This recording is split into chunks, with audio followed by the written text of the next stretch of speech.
Assalamu alaikum students, hope you're all fine. This is your English class and today our topic will be notice writing. तो notice writing के आपको usually 4 या 5 marks आते हैं. Actually notice writing होता क्या है? It's the most common method of communication which gives information regarding an important event that is about to take place, है ना?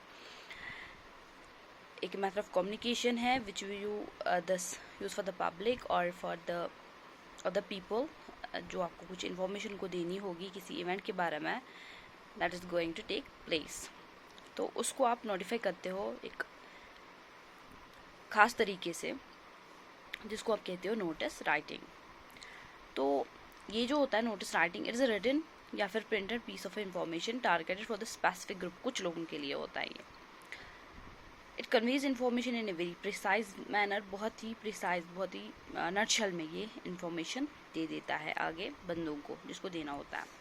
अब जो है इट यूजुअली कवर्स, इसमें क्या क्या आता है. सबसे पहले ही एन इवेंट, कभी कभार मतलब किसी इवेंट के बारे में आपको लोगों को इन्फॉर्म करना हो या अपने दोस्तों को इन्फॉर्म करना हो, अपने द स्कूल मेट्स को इन्फॉर्म करना हो, तो उसको हम कहेंगे एन इवेंट.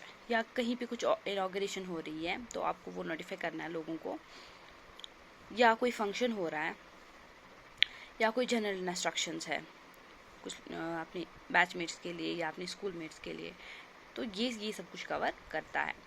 लेकिन इसमें कुछ चीज़ें होती है लाइक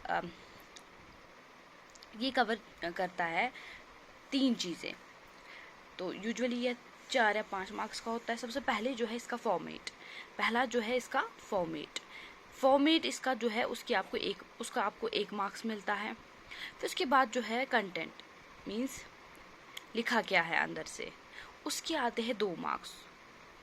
और उसके बाद जो है एक्सप्रेशंस उसमें चेक किए जाते हैं, लाइक ग्रामर है, स्पेलिंग है, वोकैबुलरी है, उसका 1 मार्क्स आता है. तो ये हो गई 4 मार्क्स. अगर 5 के होंगे तो it will include 2 marks. Okay, तो इसमें हमें इन चीज़ों का ख्याल रखना है. लाइक फॉर्मेट में सबसे पहले हमें एक रेक्टेंगुलर बॉक्स बनाना है, ना कि स्क्वायर बल्कि एक रेक्टेंगुलर बॉक्स. स्क्वायर तो वो नहीं होना चाहिए.